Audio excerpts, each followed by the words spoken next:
Scope actually began probably about 1997. We had a number of issues in Sarasota that were troubling in terms of how we handled them.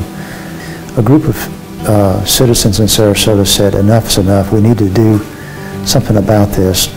And so we gathered together, initially over at the First Watts. We were meeting for breakfast.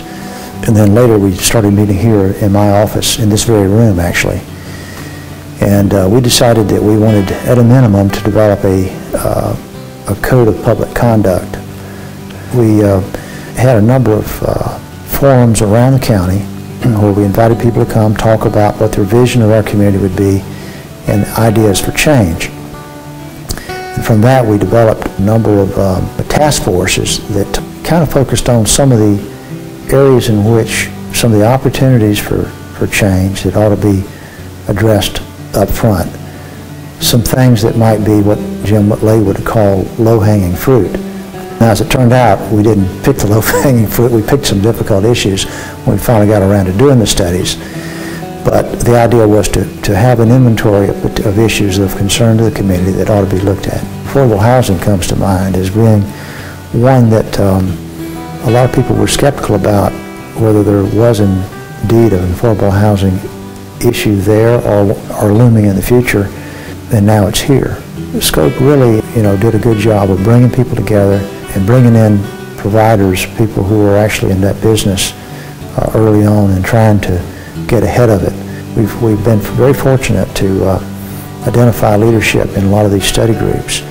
Areas like traffic flow, we had a couple of indicators that had big dollars associated with them, and I noticed in the paper over the weekend that there was a substantial appropriation by the legislature this year to have us buy a piece of equipment that will help us synchronize the lights up and down the county, the two-county area. We actually have amplified some of these studies by doing what we call a storage project, which is a series of films. And one of them was done on school dropout, another one on mental health, are the ones that really come to mind, but there were several others as well. And the one on mental health actually won an award, as I recall. And the one on school dropout I thought was tremendously effective because it actually went to the venues where some of these school dropouts hang out and talked to them about why they did it. And the school system immediately focused some resources on that problem, and it has dramatically been improved.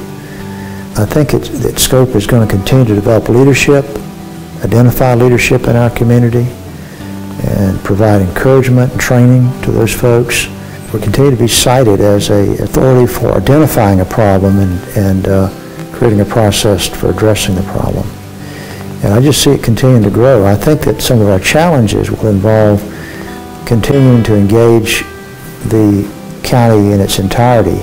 We've been very blessed to have a very nice office in North County, very visible in North County, but we probably would be better to have one mid-county so it would be more accessible to people. We also need to do a better job of involving the minority communities. I think that's an issue that all of our board members have made a commitment to try to do a better job on. One of the things that Scope has going for it is the staff it has. They have remarkable backgrounds. They get it. They understand what Scope is about and help the rest of us understand what Scope is about.